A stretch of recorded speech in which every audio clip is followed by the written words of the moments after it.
Ya, Assalamualaikum warahmatullahi wabarakatuh.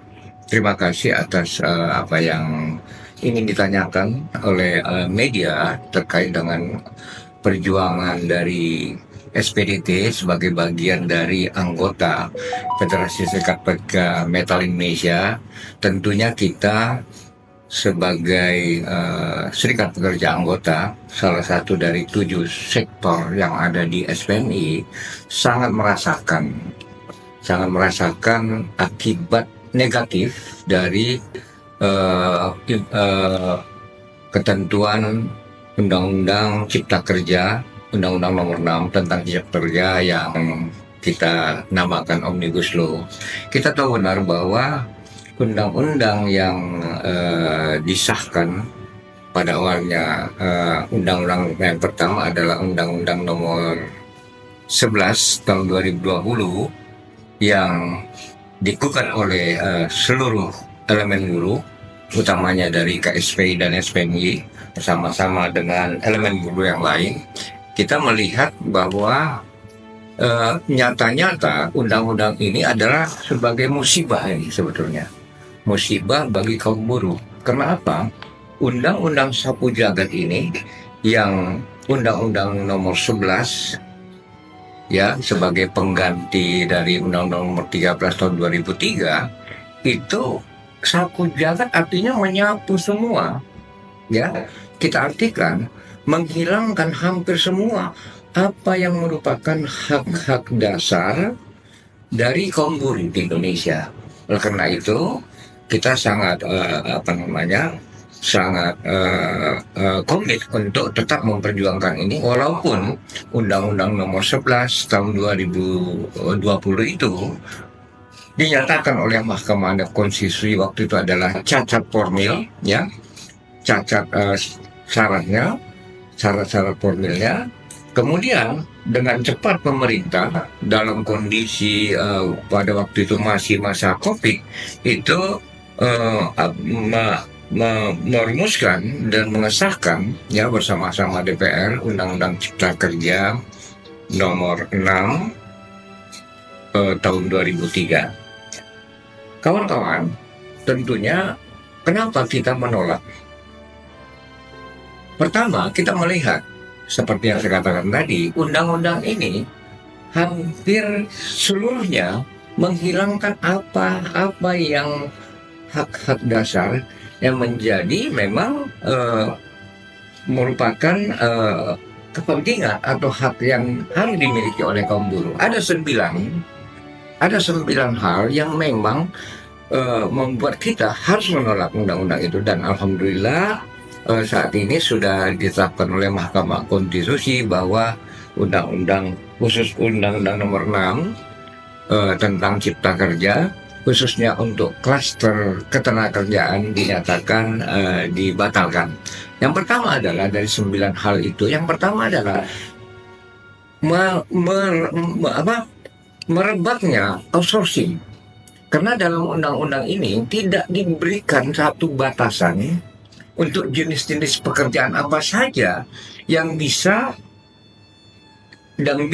digunakan oleh pengusaha, ya, untuk mempekerjakan outsourcing.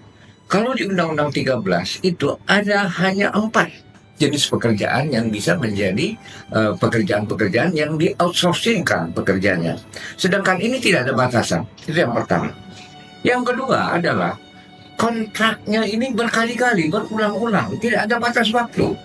Jadi kontrak yang berkepanjangan, sehingga tidak ada yang namanya kepastian kerja.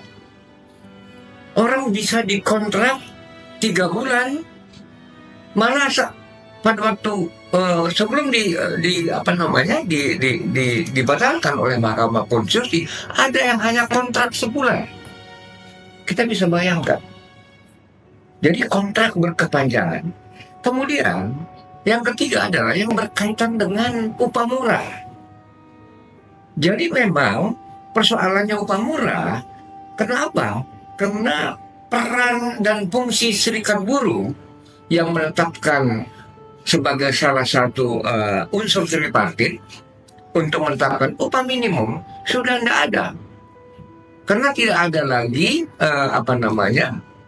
faktor-faktor yang dipertimbangkan, terutama tentang kebutuhan hidup layak, ya, yang berdasarkan survei tripartit yang dilakukan oleh Dewan Pengupahan akibat adanya Omnibus Law. Jadi upah murah. Kemudian yang berikutnya adalah pesangon.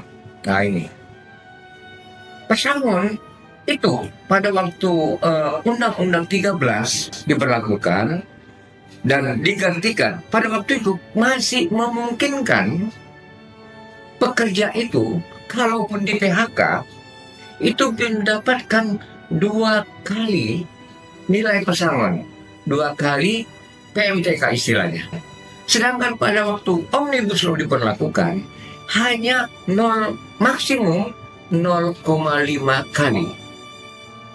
Kita bisa bayangkan, yang sudah banyak masa kerja 15 tahun ke atas, yang semula dia bisa mendapatkan, kalau nilai upah minimumnya misalnya 45 juta, bisa mendapatkan, kalau dia sudah 15 tahun kerja, bisa mendapatkan 60 sampai 80 juta, atau mungkin malah lebih. Sekarang hanya mendapatkan sekitar kurang dari 30 juta pada waktu dia di pesangon, sedangkan usianya sudah di atas 40 tahun. Kemudian yang berikutnya adalah ada fleksibilitas jam kerja. Ini persoalan. Kita bisa bayangkan, kalau dulu ukurannya adalah 40 jam per minggu. 40 jam per minggu, boleh 6 hari kerja. Ya, kalau kerja normalnya itu siang hari, 6 hari kerja berarti 8 jam sehari, dan pada hari Sabtu bisa misalnya 4 jam. Pada waktu dia jam kerja shift atau jam kerja 6 hari, itu tadi itu menjadi 7 jam kerja per hari. Tetapi sekarang itu begitu mudahnya atas dasar Omnibus Law membuat fleksibilitas kerja itu dengan alasan efisiensi dan peningkatan produktivitas. Kemudian yang berikutnya adalah yang berkaitan dengan cuti. Kita bisa bayangkan cuti hamil yang diberikan waktu 3 bulan kepada pekerja perempuan, dia tidak mendapatkan upah pada saat dia cuti. Jadi artinya apa? No pay. Jadi nggak ada arti lagi cuti itu sendiri. Kemudian yang berikutnya adalah yang berkaitan dengan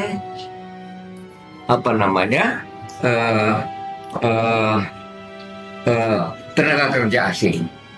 Nah, itu memang tidak terlalu kita rasakan karena memang di sektor transportasi SPMI bisa dikatakan tidak ada tenaga kerja asing. Kemudian yang berikutnya adalah yang berkaitan dengan sanksi yang pada waktu Undang-Undang 13 jelas ada sanksi pidana dan seterusnya, tidak ada sanksi lagi.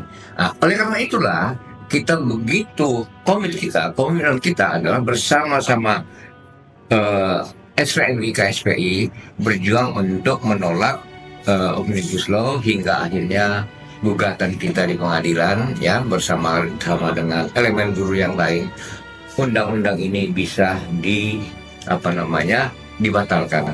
Itu gambarannya mengenai perjuangan kita. Kemudian dampaknya, ini dampak nih. Tadi saya sampaikan dampak yang berkaitan dengan ketidakpastian. Kepastian kerja jadi nggak ada. Begitu mudahnya, ya, pengusaha, ya, dan di sektor transportasi untuk mem-PHK karyawan. Kita merasakan itu di Riau dengan dasar Undang-Undang Cipta Kerja, ada pengurus dan PUK kita, ya, pengurus PUK dan anggota kita yang menjadi supir-supir trailer itu begitu mudahnya di PHK, ya, atas dasar kesalahan yang dicari-cari.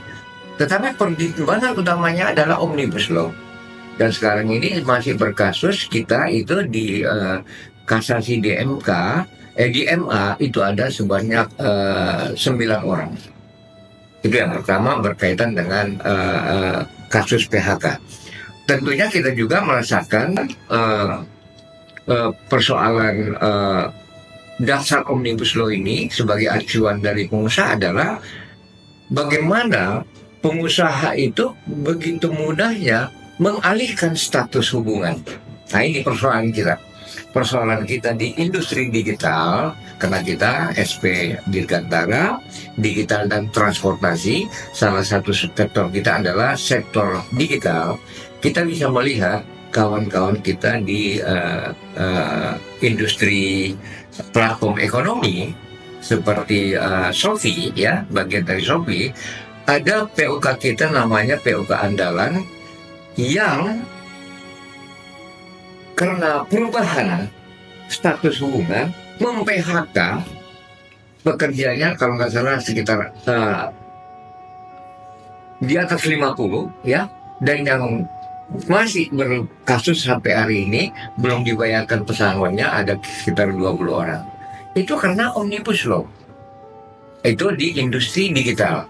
Sedangkan di sektor transportasinya yang menjadi masalah adalah yang berkaitan dengan pesangon, yang tadi hanya 0,5.